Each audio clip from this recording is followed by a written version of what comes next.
There we go. Welcome everybody to today's community call for Tuesday, April 23rd. Today we're having a racial healing workshop called Energetic Hygiene and Sovereignty Practices, hosted by Brenda Salgado, the RHI Program Director. So glad to have you with us, Brenda. I'm Erin McCauley. I'm the RCC Admin Assistant. I welcome any pronouns that you want to use for me. And I will pop my email into the chat in case anyone has any questions for me. You're always welcome to contact me at any time, and I'll be glad to chat with you. Oh, we have someone else joining. Also feel free, I mentioned before, if you would like to update your names to include your retreat center, any other information that you would like people on the call to know so that we can get to know each other, feel free to do that. And then I'm going to go ahead and share our RCC values and community agreements here.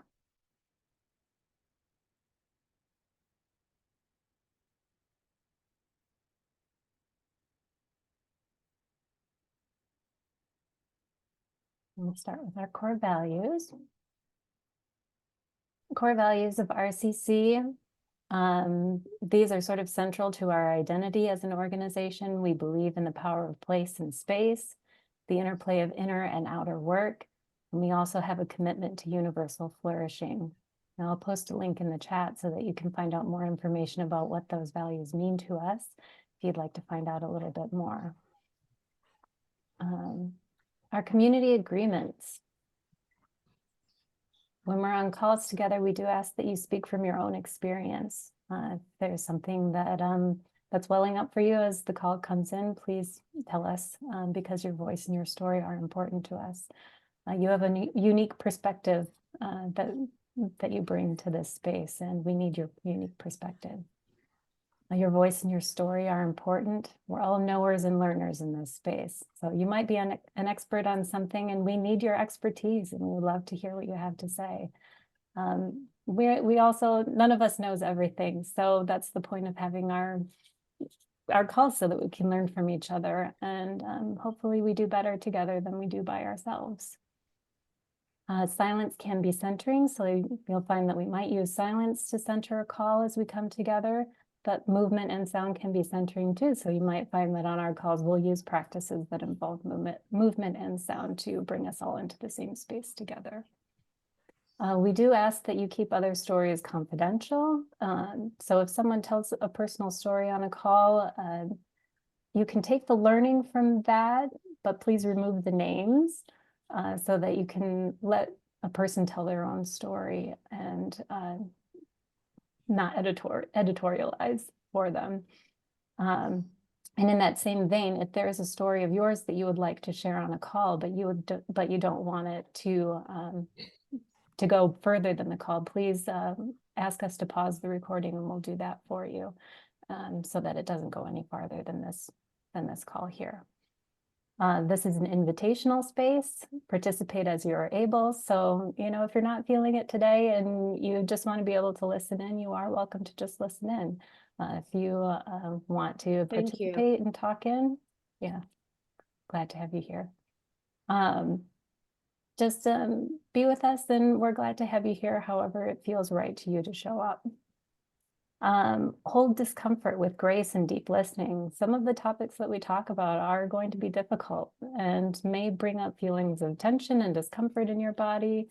We ask that you listen to those feelings, breathe into them, and hold them tenderly, and we'll work through them together. We're not here to fix each other. We've all got things that we need to work on. So we're just sharing space together and doing our best. Choice is the smallest unit of liberation. So we like to offer as many choices as we can to the people who are participating. And if there's something that we can do to help make this experience better for you, to give you more choices, please reach out and let us know, because we have blind spots too. So your feedback helps us.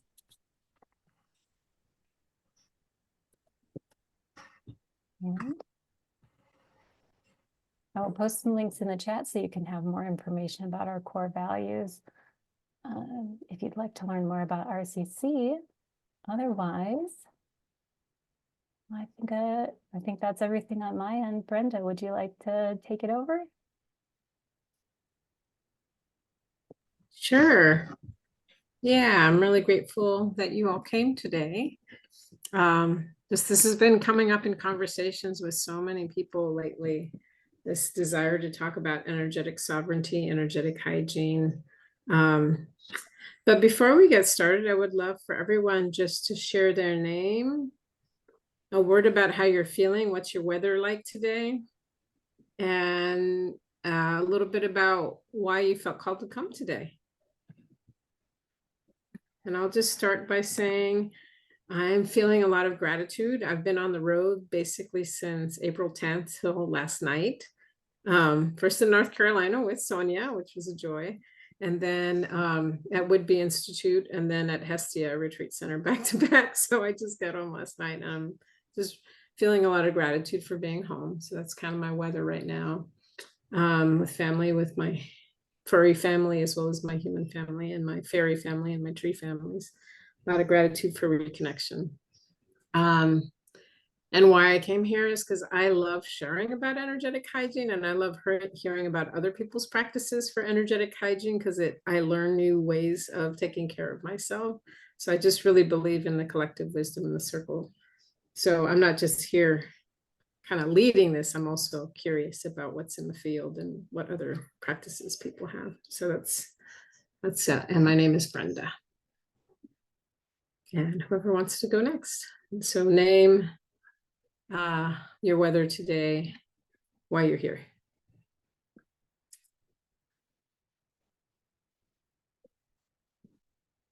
Put that in the chat too. Well, okay, I'll just go ahead. My name is Chris, and I live outside of the Philadelphia area. We have a fabulous day. I was just outside, right coming in. I don't work for anyone. I'm retired. I have been looking for racial healing circles in our area, have had no success. I Googled it, and somehow I came to this organization and I saw that there was a Zoom call. So I'm all in. So I'm just trying to get information. Cool. Welcome, Chris. Well, so glad you found your way to us.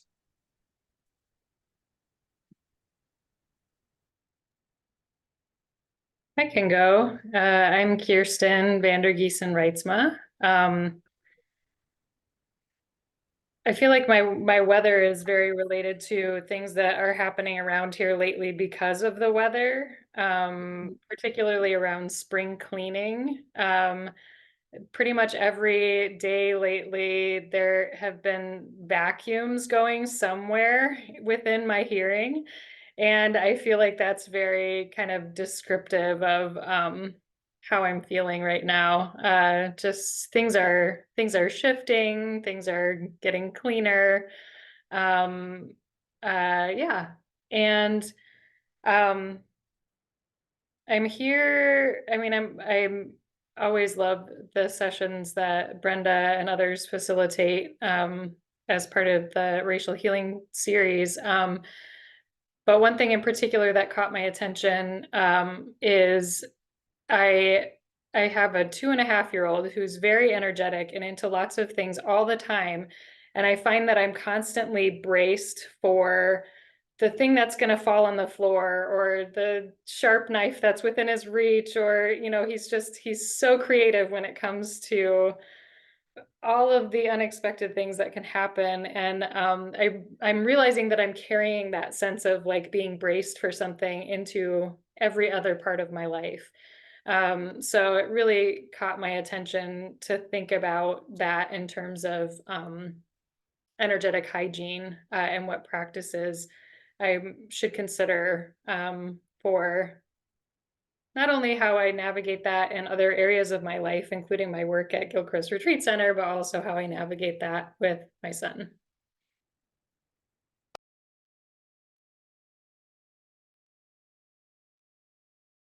I'm Wendy Liebert from Marywood Spirituality Center in northern Wisconsin. And just like the weather today, the clouds come, the clouds go, the sun peeks out, it hides again. And my energy kind of follows whatever is going on in the sky these days. So for a moment, I've got a little bit of sunshine, so I've got more energy, and I appreciate that. What attracted me to this presentation today is twofold. One is the idea of racial healing.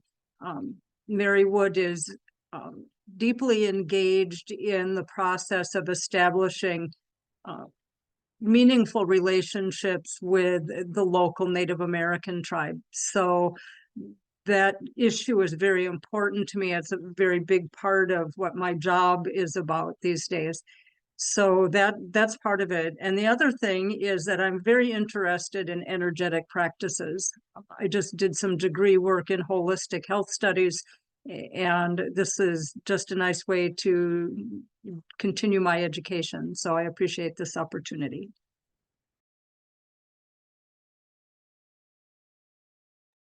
My name is Sonia, and I am at Southern Dharma, which is located on ancestral Cherokee land in the mountains of Western North Carolina. Our retreat center is about an hour outside of Asheville. And weather-wise, it's a bit heavy here with me today. Although I've been very much lifted by the recent work that the staff and the board have been doing together in the area of racial healing. And I pretty much come to all of these sessions, so that's why I'm here. I trust that that good, solid wisdom and conversation will be shared. So thank you.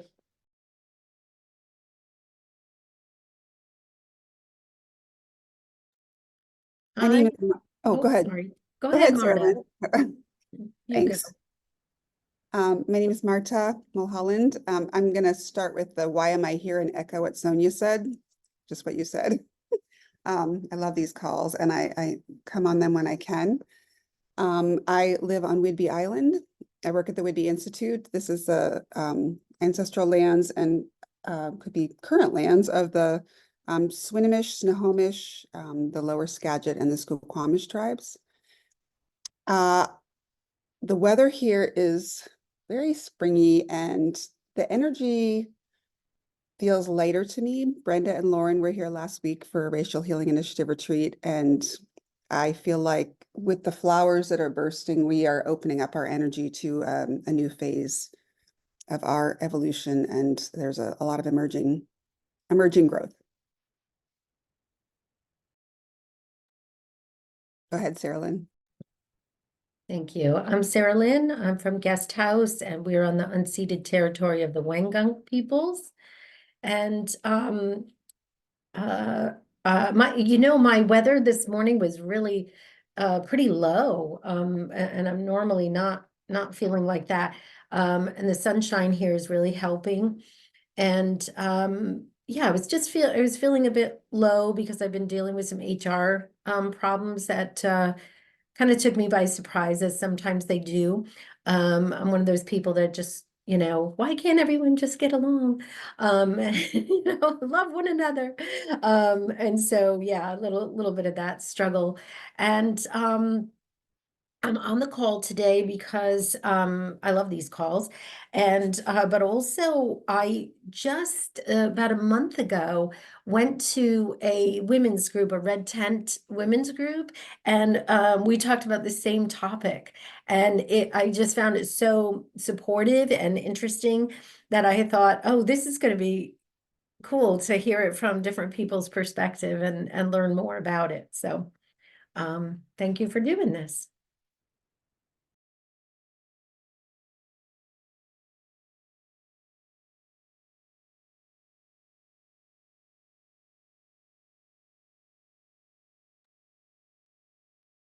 Just checking, and I know that Lauren shared that it's cloudy in St. Louis, supporting my colleague Brenda in the practices and principles of racial healing. So grateful that I got to work with Lauren at Whidbey. There's so much joy there, and I learned so much from Lauren as well.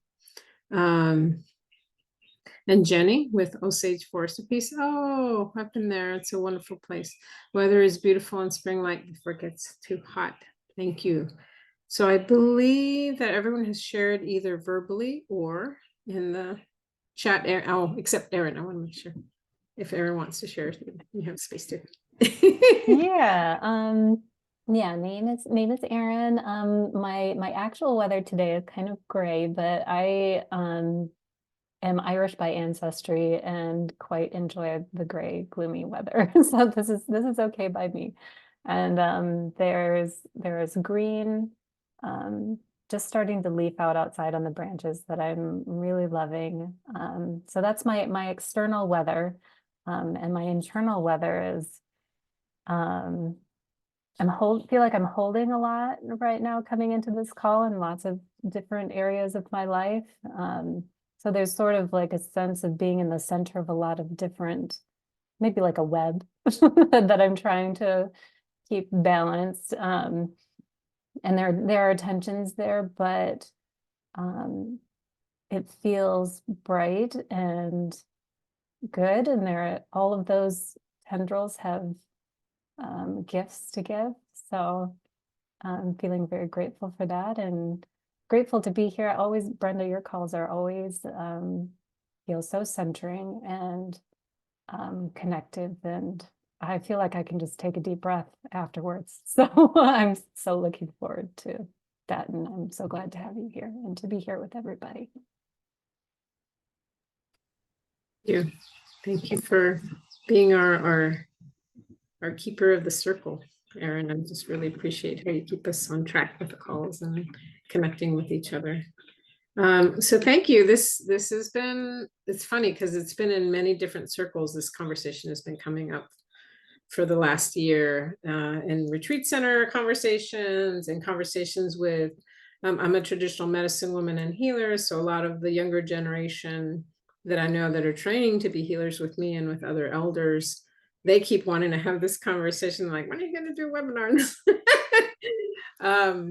Because one of the phrases I often say when I'm teaching the younger generation as medicine people is how grateful I am that my elders taught me about energetic hygiene, energetic sovereignty as part of being a healer and how important that work is. One of my Toltec teachers, Sergio Magaña, said, you know, I see so many healers who are healing people out of their own life force and are sick all the time. And it drives me crazy. He's like, so I'm going to teach you energetic hygiene practices, energy practices. He's like, and I want you to store half of the energy that you're storing with the sun, with the moon, with these different practices for your own healing, your personal healing, your ancestral line healing. And I want you to store the other half for future use and work with others. He said, I forbid you to store all of this energy for work with others because you have no business working with them. You're not doing your own work. I think all of my traditional medicine teachers taught me to be careful about taking in other people's energy and, you know, being clean with energy, but they didn't always give me practices around. They just told me that I needed to do that, but they didn't always tell me how. And so I was really grateful when Sergio gave us concrete practices around that. So I'm just really grateful to have the elders that I have that have taught me about these things. And particularly when I first became a medicine woman, I got really sick really fast. When I was very young, I had psoriatic arthritis really bad all over my body. And I felt like an 80-year-old and I could barely move. And it's painful to go upstairs. And I went to go see my teachers in Mexico. They're teachers from the Michoacan and the Purepecha lineage. And they said, Brenda, you're too much like a sponge right now. A sponge is very passive and it takes in the energy of everything around it. And you're not going to be a healer very long if you don't figure this out. They said, I'm sure you're doing great healings with people, but that's why you're so sick right now. So that was the beginning of just like really starting to think concretely about this piece around energy and energetic hygiene. And one of those elders said to me, you need to be more like a chalice, not like a sponge. A chalice has a boundary and decides when and where, you know, and also you're not taking in people's energy. You're facilitating the movement and energy, but you're not taking it into your own body. And I was like, oh, okay. So, you know, I'm grateful for those teachers because I was a very absorbent, energetic sponge for most of my young life and I didn't know any better. So grateful to them. I wanted to share a little bit about just kind of very overarching why this is so important to me and why I think it's important right now in particular. But I also know there's a lot of collective wisdom in the circle too. So I also want to hear from other folks. But I wanted to share with you a little bit about kind of the Toltec aspect of this. So let's see here. Let me move that. He's here. So energetic. So, you know, I keep having this conversation with people like, oh, we're taught from such a young age to have physical hygiene. Like we get taught to brush our teeth, we get taught to take a shower, to change our clothes and our underwear, which is really great that we got taught that from a young age. But for so many different reasons, I would say all of our ancestors had ceremony and practices around energetic hygiene, and there's different places in our lines that got lost because it was misunderstood, thought of as evil, you know, like or just kind of imaginary, not real. And so of course now we just have ancestors who accumulated a lot of impactful energy and then didn't get to clear it on a regular basis. And then you know, just in the same way that if we don't bathe, we tend to have health problems, we tend to have skin problems, we have a lot of things come up. The same is true if we're not doing our energetic hygiene. And the truth is we can be impacted by other people's energy. We can be impacted by the energy of the places we visit. We can be impacted by the experiences that we have with people and with the non-human realm too. It could be a scary situation in nature with an animal. It could be just a feeling that we have in a particular place. Could be conflicts or challenges that we have with people that we're working with, or people we just run into when we're out doing shopping and errands and things like that. Like everything is made up of energy, and because we haven't been taught to be conscious within our energy, we're kind of spewing our energy at each other all the time. And sometimes we're doing that intentionally, and sometimes we're doing that unintentionally. So I love that you shared, Sarah Lynn, that you were in a women's circle in a red tent. I have a moon circle that's been gathering for 13 years. And one of the big things we had printed on the wall when we first started was, please be responsible for the energy you bring to the circle.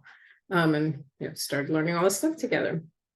And I liken it to like in physical hygiene, let's say it's a rainy day and someone drives by and they splash a mud puddle and it gets all over us. You know, they may have done that intentionally and like swerved to make it happen, or they may have just been driving and not even noticing that they did that to you, right?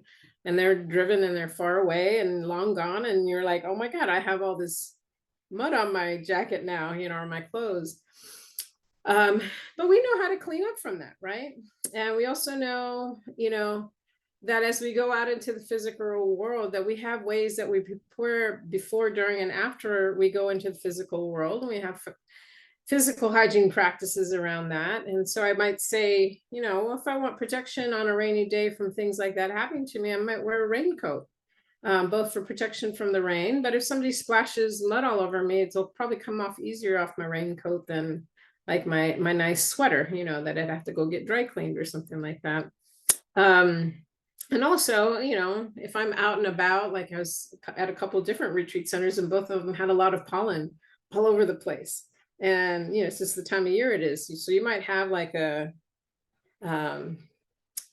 both for your car and for your coat, you might have like some kind of lint brush that you use to clean off all that pollen, right? This is what happens in the world. Things are moving around, energies moving around, physical things are moving around.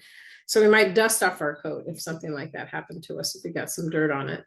And then restoration after. When I go home, I might take a shower to get that mud that might have splashed on my face, and I can throw my jacket into the wash. You know, whenever I come back from doing work with retreat centers, I have to do a big load of laundry because it's come back from all these places, both physically dirty, but it has the energy of the places I've been to. So we do this stuff already with our physical well-being. And so it's not too big of a stretch, I think, to think about how do we do this for our energetic well-being. And then I won't go a lot into this, but it's important to me, just this is the framework I think about it. In so many different spiritual practices, we talk about the auric field or the energetic field.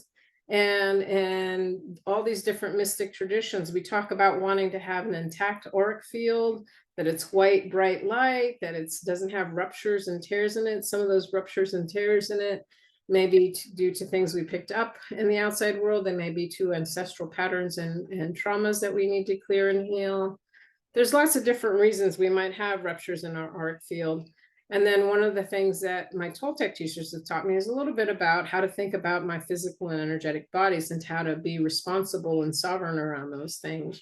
And so we call the Tonakayo our physical and material body. We need to take care of our physical and material body by eating healthy foods, drinking clean water, not partaking of a bunch of alcohol or drugs and things like that. Tending to our wounds when they happen, doing whatever we need to do to take care of our physical body in a good way with intention, brushing our teeth, taking a shower. But then we also think about our auric field as being made up of several energetic bodies that together make up the auric field. So this is just our understanding of it. And I know that other traditions have other understanding, other language. But I will say that in the way that I've been trained from my Toltec teachers, we have one energetic body that's near our head that's called the tonal. This is an amber colored energy that surrounds our head. And this is the energy or energetic body that we are primarily engaged with when we're in our waking state. What we're thinking of is our mind, our thoughts, our personality, our awareness of material reality, and the ways we've been trained to think about time and space as well. And so when we're awake, our understanding is that most people are in their tonal energy, which is that amber energy surrounding your body. When we go to sleep, we go to our nahual. So in our abdomen area, we have another energetic body that's kind of pinkish or purplish in color. And that's the energy that we use while we're sleeping. So who I am beyond the material reality. And this is the energy for lucid dreaming. It's the energy for working with the spirit world and our higher self when we're in the sleeping space so that we can dream our life into being. So in our tradition, if you're not working in the dream time, you're not in charge of your life because things happen in the energetic realms before they come here into the physical realm. We talked a lot about energetic contracts with the universe, and the first 5 bands of power in contracts with the universe are in the energetic field. And then the last 3 are here in the physical realm. So there's a lot of attention in the Toltec lineage for lucid dreaming practices. And also we understand this to be the energetic body that we use at the time of our physical death to move on from this body and back to source or back to, whatever our next life is. So there's a lot of practices around preparing for death and being intentional with our nahual when we're dying. So we won't get into any of that here, but just trying to give you a sense of that. Teolia is the heart and the energy surrounding our heart. This holds our life experiences in this lifetime. And if you believe in past lives, it also holds energy around our past lives as well. And this is where we hold deeply rooted emotional and behavioral patterns. And that's in our heart area.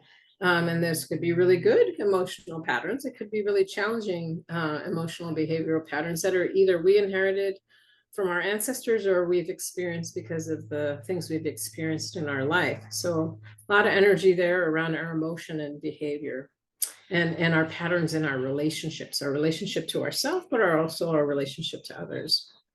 And then the last energetic body that I'll mention is kind of in our liver area. And this is where we store energy with the morning sun to have abundant life force. And this is subtle energy from the etheric world. It helps to keep our matter in motion, to be able to have life force and vitality, to help our body to heal when we're ill. And this is a life force that leaves our physical body when we die. That keeps that body is no longer in motion. And so that life force is gone in the physical body when we die. But when we're alive, we want to make sure our ihiotol is well resourced and doing well. And when all of these energetic bodies are feeling healthy, energized, in a good energy, then our aura or our etheric body is intact. That energetic field around us is intact. And we have practices that help to build the strength of these different energy fields so that our entire aura is feeling more impactful, stronger, and more able to deal with the things that we're dealing with in life. So I wanted to spend some time like in that analogy, just thinking about protection, release, restoration. I had them going to stop the share there for a second. Indigenous people like to share through story. So I'm going to share through story. I just remember many, many years ago, I was on the board of Unity San Leandro here in San Leandro, where I live in California. And the Reverend at the time, Reverend Diana, asked me to help start like a monthly free healing clinic where we'd have different energy workers come and offer free healing to the community on a donation basis. And any donations went to the church itself for hosting that space once a month. And it was a lovely thing. And she said, I need you to vet people so that they're in alignment with our spiritual values and make sure that we don't have kind of funky energy people in this space. But Maria was one of the people, she taught a lot of EFT tapping with people and behavioral stuff. And she was really wonderful, Maria Santos. And she, I would regularly meet with a team of people who offered this space just to check in. How's it going for you? How's our intake system working for you? Any suggestions for how we might do this? So every couple of months we'd meet and just kind of check in about how it was going and what thoughts they had about improving the space. And one time Maria said to the group, you know, I'm really curious, what do you guys do before, during, and after you're working with someone? Like, what are your energetic practices, your clearing practices, your recentering practices, so that you're not taking on too much energy, and also so that you're cleaning up before you work with the next person. And it was a great conversation because we ran around the whole circle and everybody had different practices for this. And I learned some new ones and I got to share some of the ones I did. But also there were some younger healers who are new in their field that were like, oh, I don't do anything like that. I didn't know I have to do that. And so it was really helpful for them to be around peers who'd been doing this longer and to pick up some tips and to try on a few things to find the thing that worked for them. Because I don't think there's one way to do it. I think that we find the way that works for us. So that feels really important to me. And as people who are holding retreat centers, many of you are holding retreat center space or space for groups of people to gather in different ways, healing ceremonies, different things. It's important that we take the time to do this, not just for ourselves. It's important for first and foremost for ourselves because we deserve that. I just want to say we have to break a lot of ancestral patterns of martyrdom where we give and give and give and don't take care of ourselves. Like that's an ancestral pattern we have to clear. But separate from that, you know, we are just deserving of being well as we're tending to others. And so we have to find that rhythm and that balance of those things. And then I think in this time in particular, I know some of you have heard me talk about the prophecy of the 5th to the 6th sun and the Eagle Condor prophecies and just that humanity is in this big time of shift. And in the context of that, we're in a time of a lot of uncertainty right now. There's a lot of burnout, a lot of fear, a lot of urgency and overwhelm around all the things that are happening in the world, the wars, the systems collapse, you know, the climate change, so many things. And part of being in these practices ourselves helps us so we keep ourselves from drowning energetically in the things that are happening in the world. And as people who are shepherding spaces for community to come and heal, it helps us to hold responsible space with others and to model collective care for other people too. So we have a responsibility to this for ourselves, but also in the context of racial healing and the work that I do with Lauren, if we're not taking responsibility for our own energy, our own nervous system, as we are doing the important work of racial ancestral land healing, if we're not taking care of our nervous system, then we bring and spill all that energetic pain body into the spaces, and we're not able to be present with the hard work of racial healing. And so this work is just important for ourselves. It's important for our ancestors. It's important for the spaces that we steward. It's important so that we can show up authentically and with our communities when we're holding space for them. Yeah, and I'm thinking also just about other ways. We'll come back to here. Yeah, how can we be in this practice of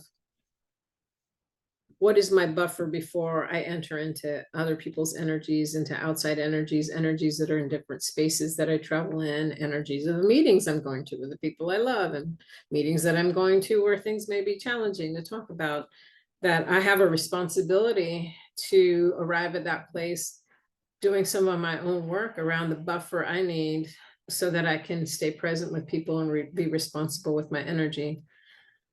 And then even with that protection, the truth is things are going to happen. We're going to be impacted by outside energies. We're going to be influenced by others. We're going to pick up energy in the spaces that we're in.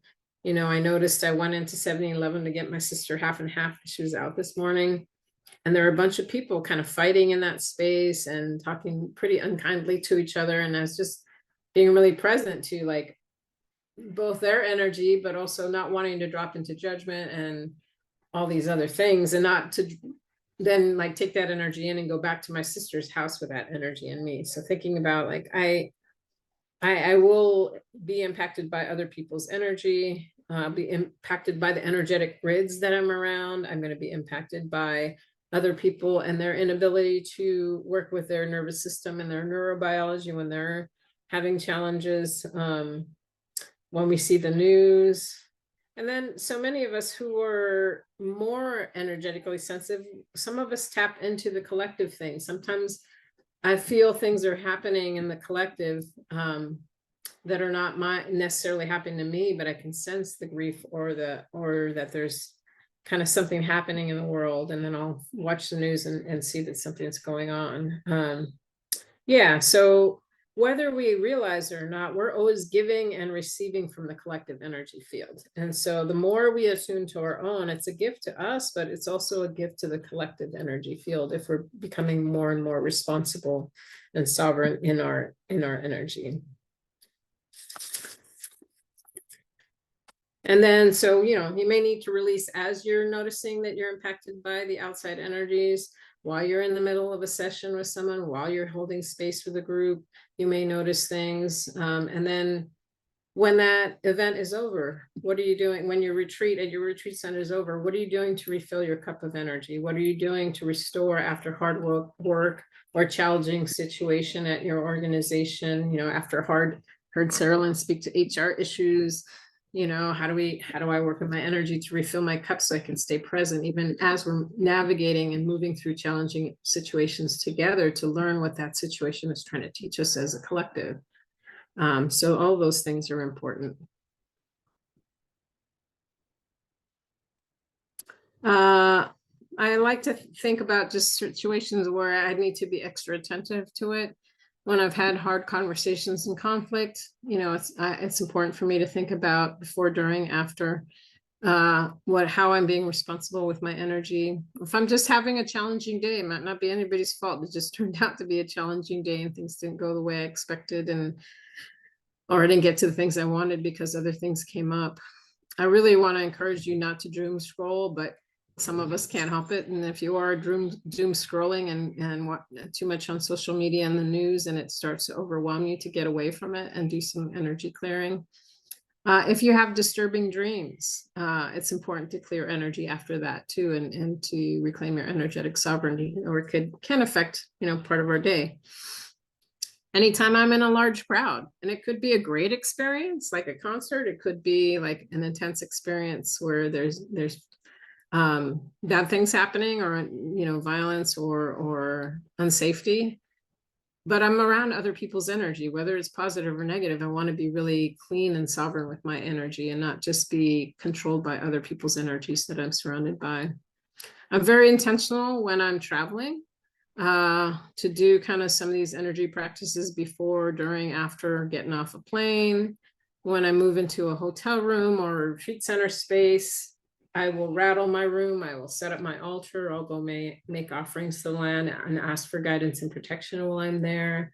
So even those spaces, taking responsibility. You know, if I'm in a hotel room, somebody's been in there before me, and I don't know if their energy was healthy or unhealthy, and I don't really actually need to know. I just need to know that I'm going to reset the energy in that room with sound healing, with rattling, with singing bowls, so that I know that it's in a clean space for me. And I tend to do that when I'm leaving a space too, so that whoever's walking in after me isn't sitting in my energy.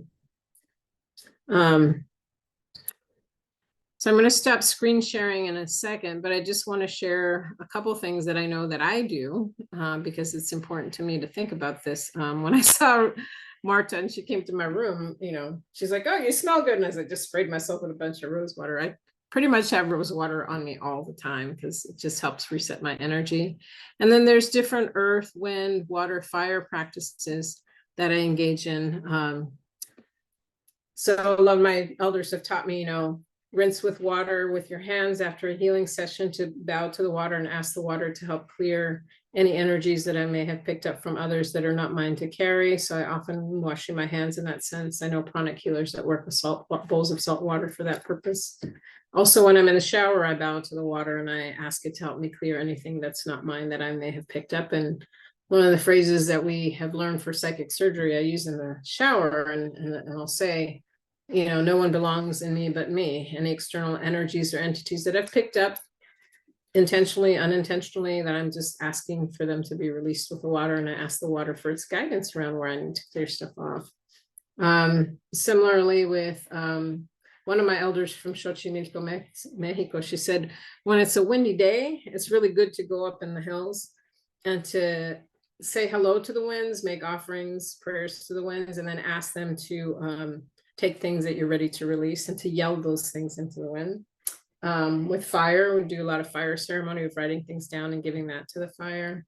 And then the earth is so amazing. Like I will often just lie down on the earth, make offerings and prayers to the earth, and then ask the earth to let me compost and transmute things that I've taken in. And a lot of the Toltec practices and the things I'm pulling off of people, where I make offerings to the earth and I give her things to compost on behalf of that person so they can plant new seeds for new things in their life. So those are some of the things. There, I have a list of other things, but I really wanted to take this time to stop talking and just to ask, what do you do? What do you find is helpful for you? Because I find like it's really just amazing to learn from the collective wisdom in the circle. What are some of the practices you do when you feel like you need to either protect before, clear during, or after? What are the things that have been taught to you or that you just intuitively started to do that seem to help you to maintain your energy in a good place when things are happening around you? So I'm going to shut up and then ask for people to share it because I want to learn from you too.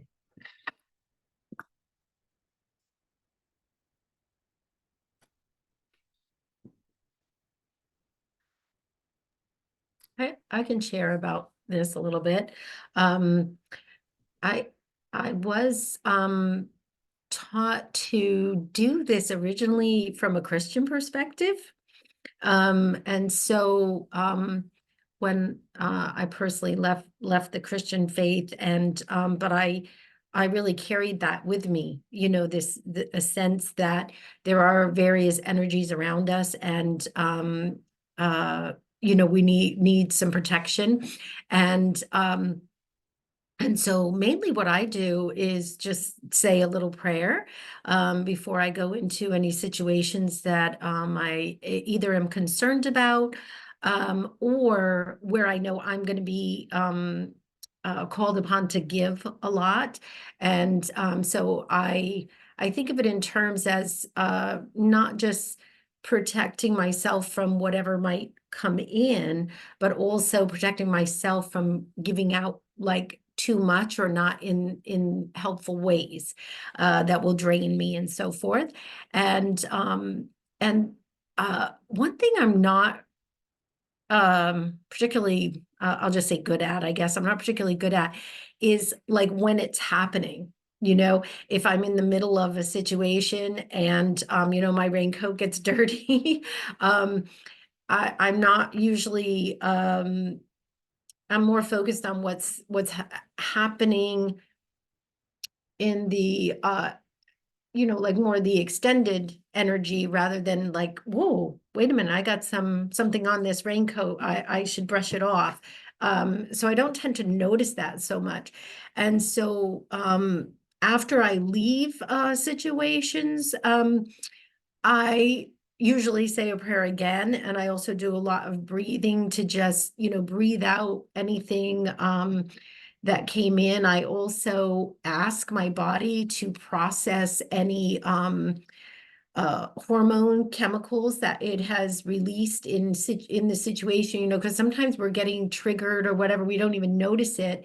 Maybe just from being in a crowd, nothing bad's happening, but we're in a crowd and maybe that brings up our cortisol level or our adrenaline, and you walk away from the situation, you have all of this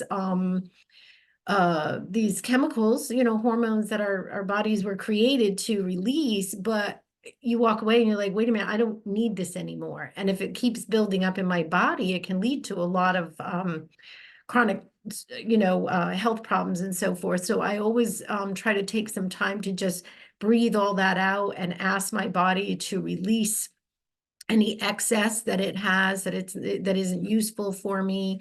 And try and take some time, as much time as I can, to drink some water and just be in tune with, like, okay, now I'm looking at my raincoat, what happened, and see how I might be able to process through that. So that has worked for me. Sometimes I find that I might be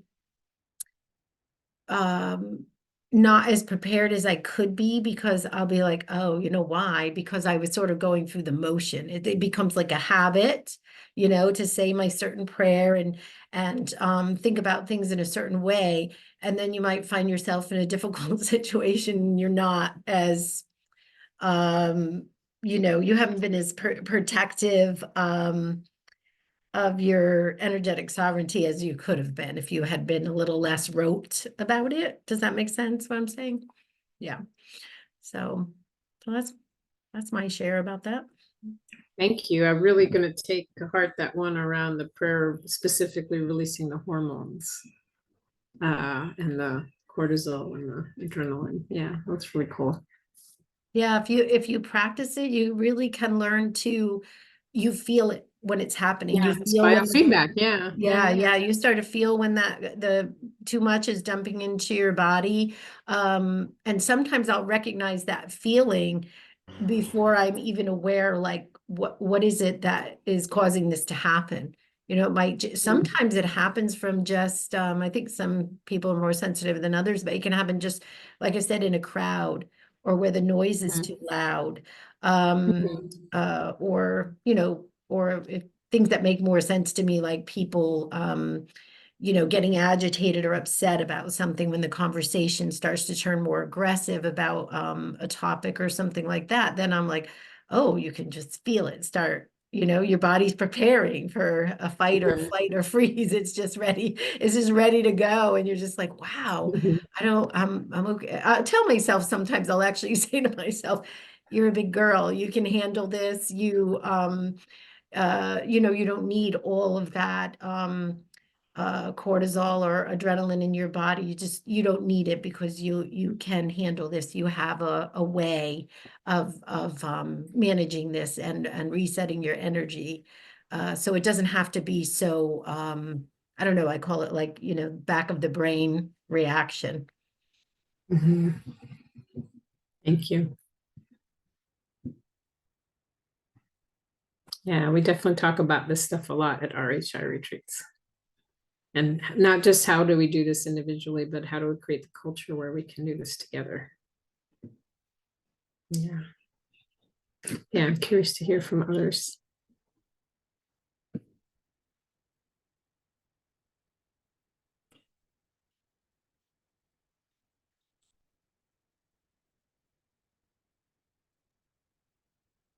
I come from a healthcare, specifically nursing background, and there are some of the things that are, a desirable part of healthcare practice for everyone. Patients, clients of various kinds are really happy when you wash your hands, for example. Well, besides removing potentially harmful germs from your skin, hand washing is a really excellent opportunity to enter into an interaction with someone where you're demonstrating that you're preparing yourself to meet them with a clean heart. It's not just your hands, but when you carry that awareness with you, I think that comes through in the energy that you give off if you have entered the room and cleaned your hands very intentionally. And then on the way out, doing the same thing, and your patient doesn't have to know that, oh, I'm washing my hands of this now. That doesn't have to be the energy that you give off, but in essence, that's what you're doing. So as a nurse, I wash my hands, not just for infection control purposes, but for energetic purposes, for coming in with a clean heart and for being able to go out again, leaving behind those things that I don't need to carry with me that now that the interaction is finished.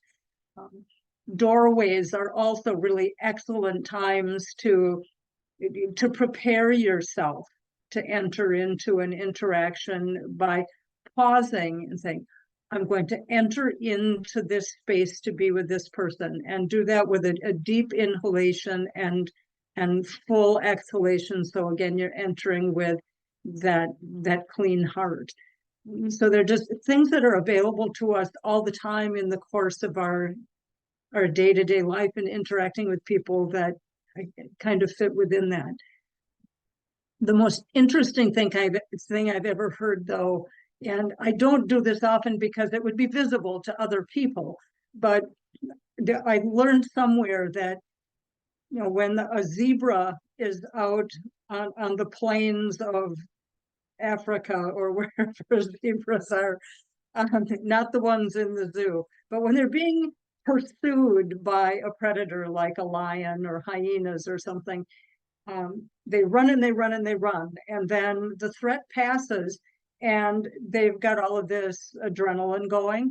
So what zebras do is they shake. We've all seen our dogs and cats shake. I had horses once upon a time and I would see them shake, and that's part of their adaptive response. There's something about that motion that for a zebra or a horse clears the adrenaline. So when I was doing holistic health studies stuff, that was one of the things that we would do as part of learning how to manage your energy thing, is we would just and do shaking and shuddering kinds of movements.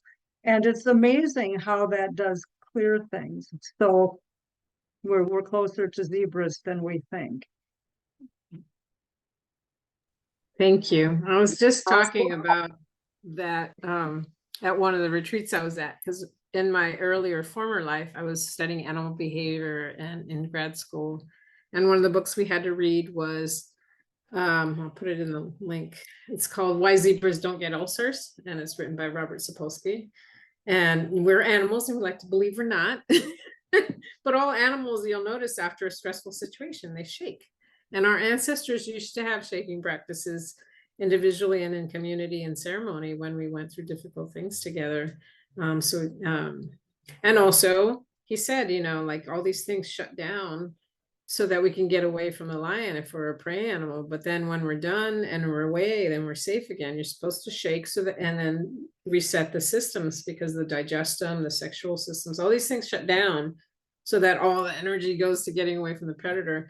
They said one of the fascinating things about humans is that we create kind of the sense of urgency, threat, fear in our heads 24/7 with the news, with like our worry about things that might happen. And so we create this state of chronic fight or flight in our bodies. And then, we have the chronic illnesses because of it, because we're not shaking things off, and because we create some of us are actually and this is also part of the racial healing context, some people actually really are in physical danger, but for a lot of people, it's a perceived danger that may or may not be real, but that we do this thing to our bodies chronically where we're in that state all the time of fight or flight, and learning the ways to regulate our own bodies and our own nervous systems, and then co-regulate in community, which is what ancestors and ceremonies used to be about.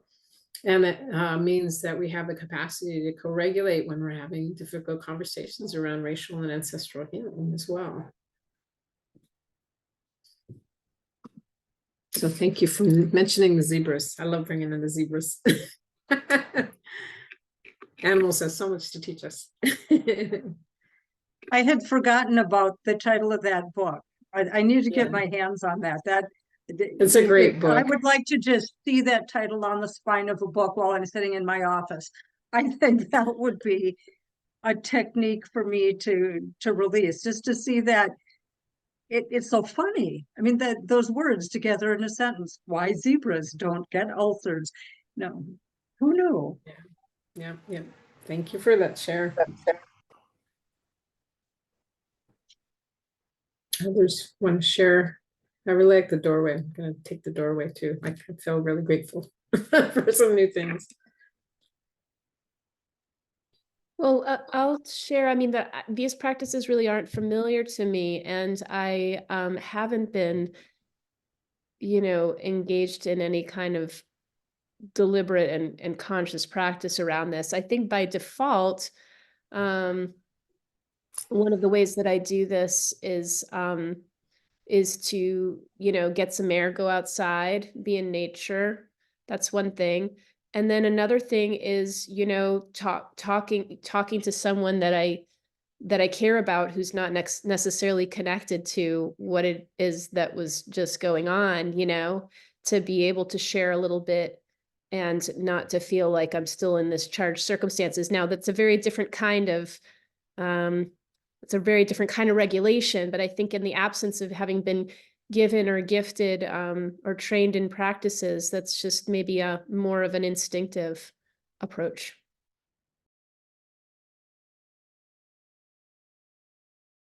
Yeah, going out in nature is definitely a go-to for me as well. And I think because I've been trained at a 7 generations standpoint, I frequently go to peers and elders to just be like, hey, I'm going through something. I think I need a listening ear. I might need some advice. And that's very grounding for me too. So I think those are wise ones. Any other folks want to share? Well, I just recently finished David Brooks's book, How to Know a Person and How to, see others deeply and to be deeply seen. And one of the things, as I'm hearing you guys talk, and the second step of the self-care that I wrote down here is release, that as I'm impacted by outside energy, work to release it. And one of the things that David Brooks, a quote of his, that I actually wrote here, because as I'm working on Zoom and working with groups, that it's the mantra, control my impatience, listen to learn. I have a really hard time in the moment because like people are pissing me off or whatever. I can't focus because I'm so mad about what someone said.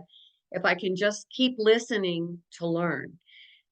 That mantra in myself has really helped me to calm down and to listen instead of try to always think about what I have to say and what I want to say. So that's been helpful to me. But I just thought it was interesting about the 3 self-care. I know you probably said it in a different way, but the 3 self-care, protect, self, release, and restoration was very helpful to me.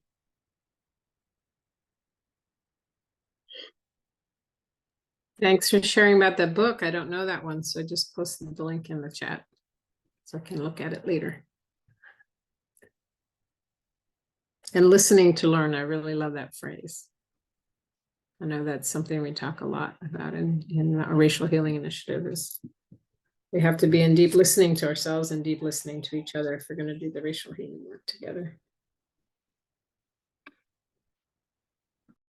I can share. I did not grow up with healthy examples of how to acknowledge and process feelings of stress or discomfort. I grew up around a lot of people who had ways of suppressing or expressing it that weren't ultimately healthy or productive. But I feel like as a child, I was given the gift of this dream where I was hiding under my bed in my bedroom, and the lights were off in my room. And I could hear in the hallway, the hallway light was on, and I could hear somebody walking slowly down the hallway, and I could hear the floor creaking. And I knew it was a witch. And I felt terrified in the dream, and I could see from under my bed, I could see her feet come into the doorway. I could see her come around the edge of my bed. I could see her get down on her knees and lift up the bed skirt and look me right in the face. And in my dream, I made a decision to say, "Hi, my name's Kirsten. Do you want to be my friend?" And I've gone back to that my whole life. I think I probably forgot about it for years. But when I remembered it as an adult, it has felt like such a gift to me. Because really, like, one of the things I needed to do was practice conflict. I grew up with a lot of avoidance in my family system and in my system. And so leaning into even just simple conversations, and addressing things right away, noticing how my body feels, and realize in real time it's not going to kill me, it's not going to destroy my relationship, it's actually potentially going to make my relationship stronger. I think that has been so important for me, and I'm really grateful for the gift of that dream. And then also just during the pandemics, I think it was even in an RCC call or gathering, Zoom gathering or of some kind, somebody gave just this very simple 3-step body practice for when you recognize that you're heading into stress. And it's just lower your tongue from the roof of your mouth, relax your jaw, and drop your shoulders away from your ears. And just that has really served as a gift to me too, because it's both diagnosis and treatment for the stress. Because when I notice that tightness in any of those areas, I realize that I just need to physically let that go, because then I can lean into what's happening before, during, or after. And then one of my after practices, and practice for lots and lots of things, is taking a nap. I love taking naps. I love taking short naps. I have like a mat and a blanket in my office here in the closet that I can just roll out on the floor. And if I can just, that briefest second of falling asleep, of dropping into that state, is like a reset button for me.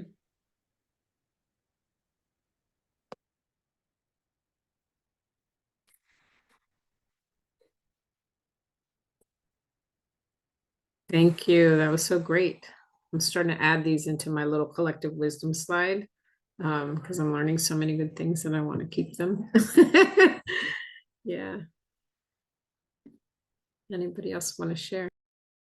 Yeah, this And is add great. slide. Thank you all.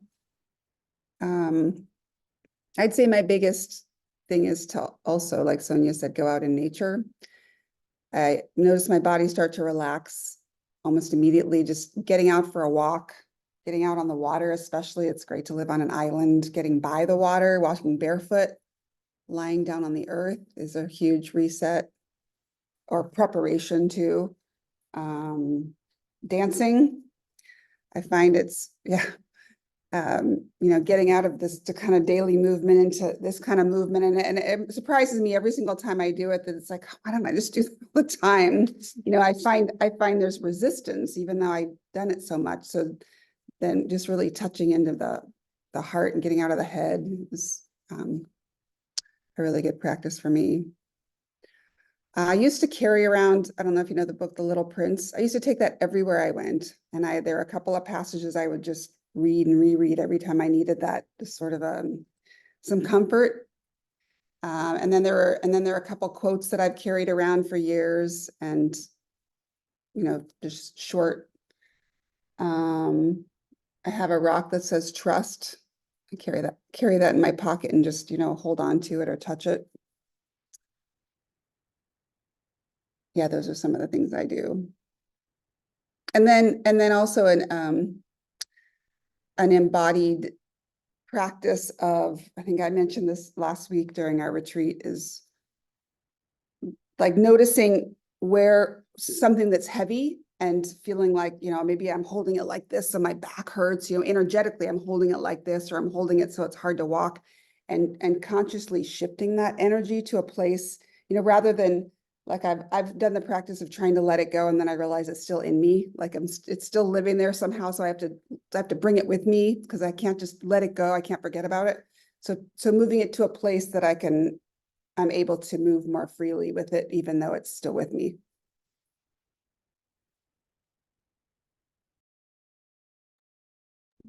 I love that, because you're allowing it to stay with you, right? You're not in this kind of denial that it's there, which sometimes we can have that spiritual bypass and a lot of spiritual spaces of like, oh, just let it go. And it's, and sometimes that's not easy. And so I love that. And it goes back to Kristen's thing of like befriending it and working with it in a different way, instead of like having to be in the avoidance or the rejection of it. So that's really beautiful.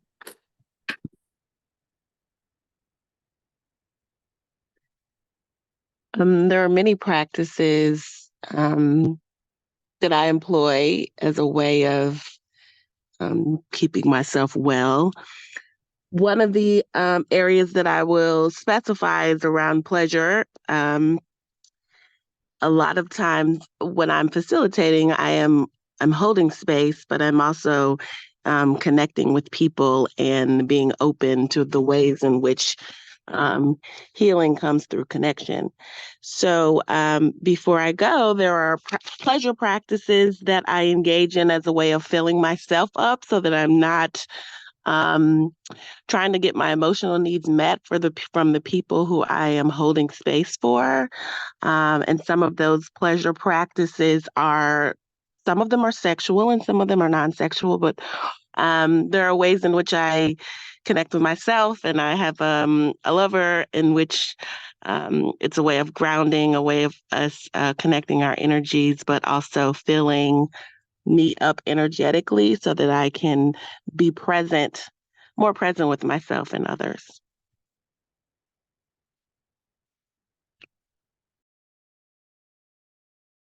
Thank you. I love that you shared that when would be. And particularly that phrase of filling myself up and not looking to have the group, fill my energetic needs, like being sovereign in that way is so important when we're holding space for others.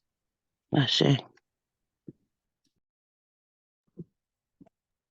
Yeah, I don't know that I have anything additional to add to this, just a gratefulness for the awareness of that there are places that I still have a lot of work to do, as far as, setting space, and I have lots of practices for letting go, but as Lauren was just now talking about the things she does to fill herself up, I'm like, do I do anything to fill myself up intentionally? I don't know if I do. Like, I'm great at I've got tons of practices for letting things go, but I'm not sure that I have any practices for intentionally, wholesomely filling myself up. So that's something I'm gonna take away from this call today. That feels really important. And as well as the setting space, I often go on autopilot when I'm going into a space. I'm like, I'm just gonna sort of like Kirsten. I was raised in a family where it was, we don't talk about, uncomfortable things. We don't deal with tension. We keep it down here because, that's how we stay acceptable to the world, which is not actually acceptable to the world, and doesn't help our relationships. So I have a lot to do with that too. So I'm grateful for those reminders, and I'm going to bring some attention to that. Thank you, everyone, for sharing. I'm just going to check in with you, Jenny. I think everyone shared except you, and it's okay if you don't want to, but just making space for you in case you do want to share, and also honoring if you're not in a place to.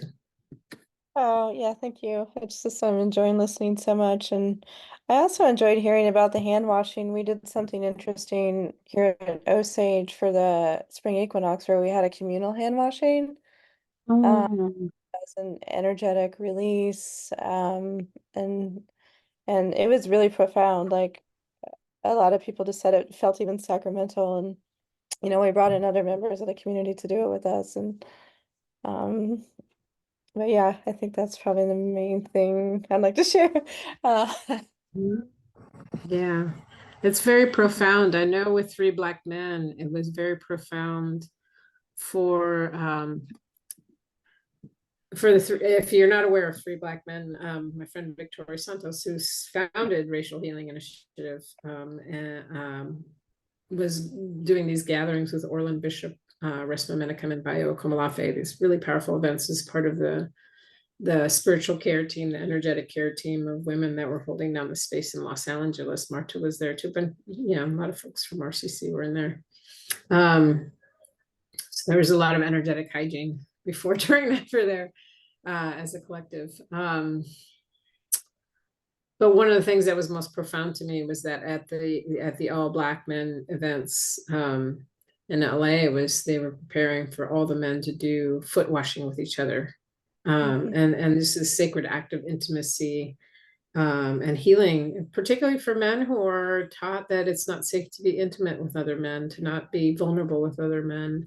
And this is something that Orland has been doing with men in Los Angeles for many, many decades, and helping them learn that kind of trust and intimacy that you're talking about with the sacramental hand washing, that there's a tenderness, and there's also lots of spiritual kind of story and biblical story around the sacredness, of Mary Magdalene washing Jesus's feet, of other times like that. And so I find the foot washing and the tender care of each other in community that way is a particularly powerful way of healing some things when we're able to do that together.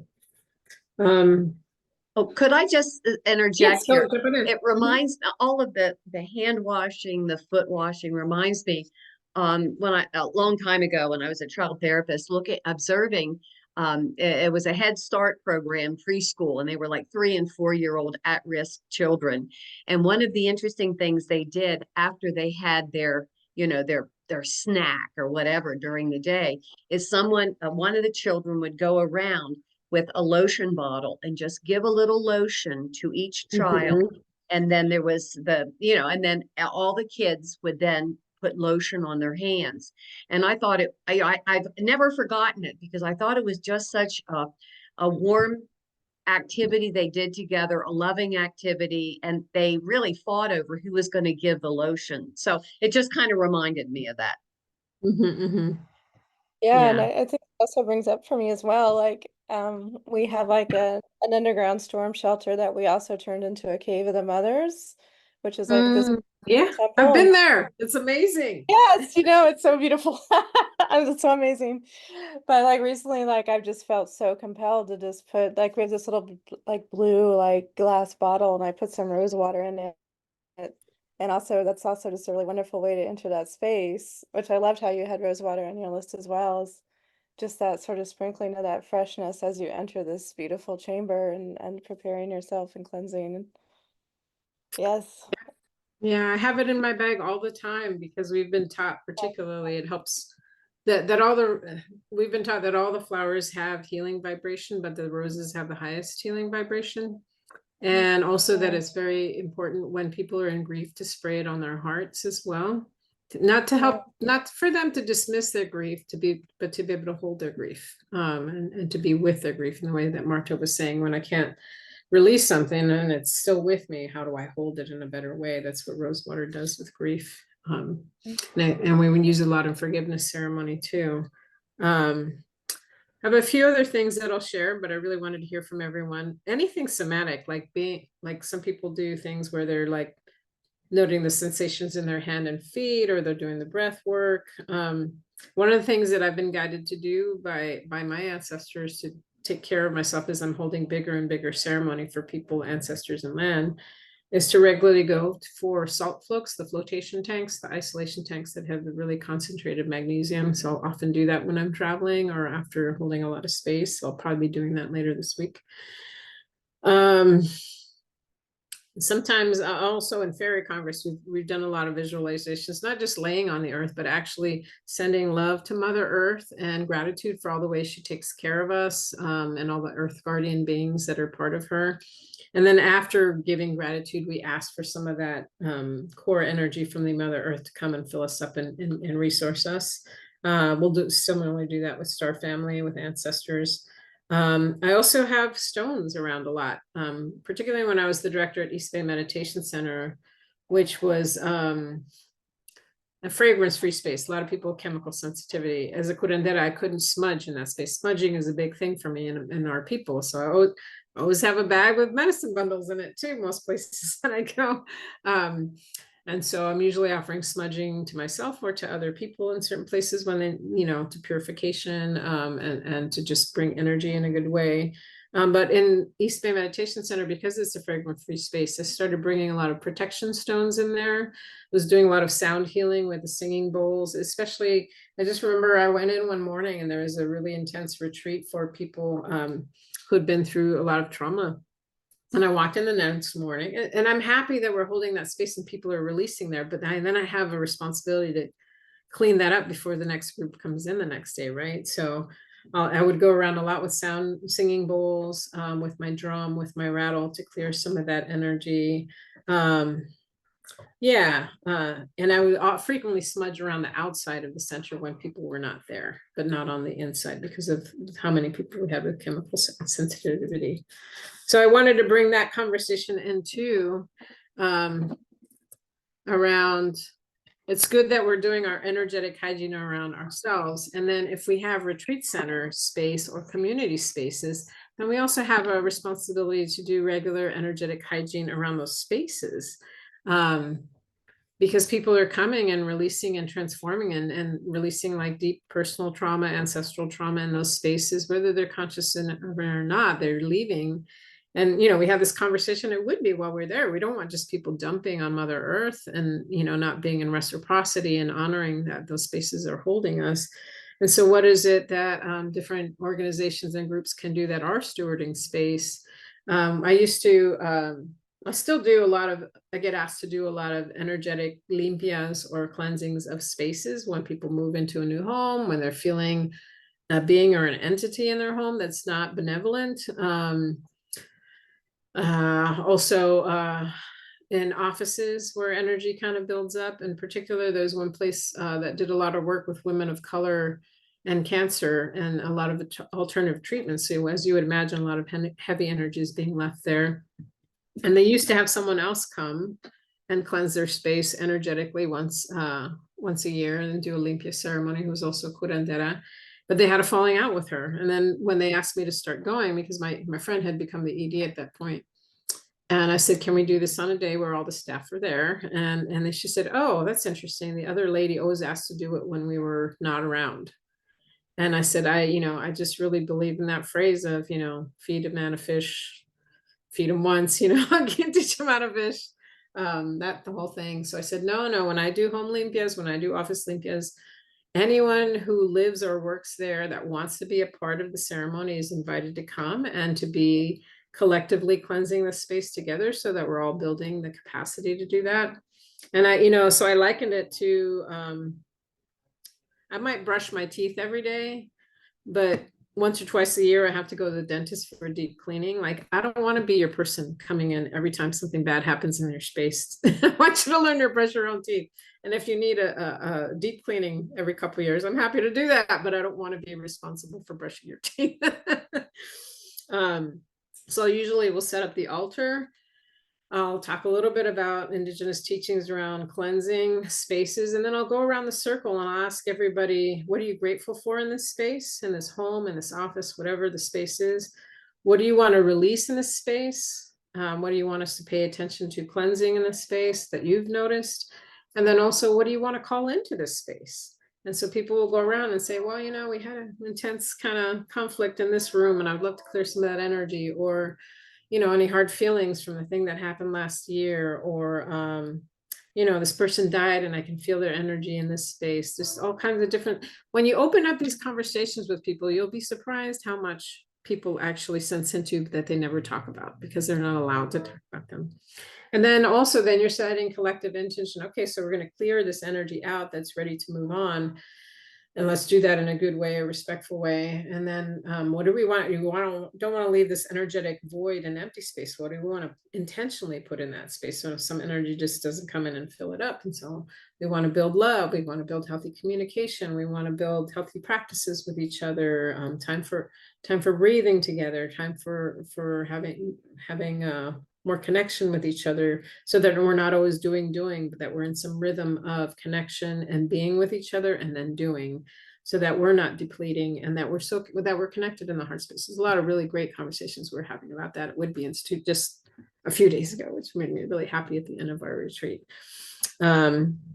Yeah, so as we begin to get better at noticing our own energy field and our own things, and we get better at maintaining that energy, it becomes a natural extension that we want to tend to the energetic space together as well. When I was traveling recently for many, many weeks for work, my husband, when I came back, this is a while ago, he said, I was having a lot of nightmares while you're gone, and I was feeling a lot of anxiety and all these things. And we had this whole conversation. I said, you're the physical protector of this space. You're really good at the physical maintenance of this place. He tends, to fixing things. He's a maintenance worker and carpenter at the Oakland Zoo. So it's natural that he tends to the physical care of our home. And I love him for that. And I said, you're always tending to the physical in our home. I'm always tending to the energetic. So when I'm gone a lot, of course, that's going to shift. And like maybe you've noticed some of the ways that I do that. And he said, yeah, you frequently have sound healing playing on the TV when I'm coming home, and I walk into this energy that is so just uplifting to me. And I said, yeah, and I often do that after I have a healing session with a client here, because I don't want you walking into the energy of all the things they've released here. I'm smudging around the house. If there's conflict with the neighbors next door, I'm smudging extra around the border of the house so that energy is not coming in. I'm going with a rattle and the drum through the house periodically and things like that. I said, yeah, and I'm realizing I take a lot of things off my altar to take with me to go to these other retreat centers to create the altar there. And so I've got to be intentional about leaving some things for you that are helping cultivate the energy here, but you have as much right and as much capacity to tend to the energetic sovereignty and cleansing of the space as I do. And I said, and so he said, yeah, show me where those things are on the YouTube channel, on the TV, so I can get to them when you're gone and play them. And, and he said, I'll be more intentional about, if I feel like I need to smudge, or I need to say some kind of prayer before going to bed, so my dream time is clean.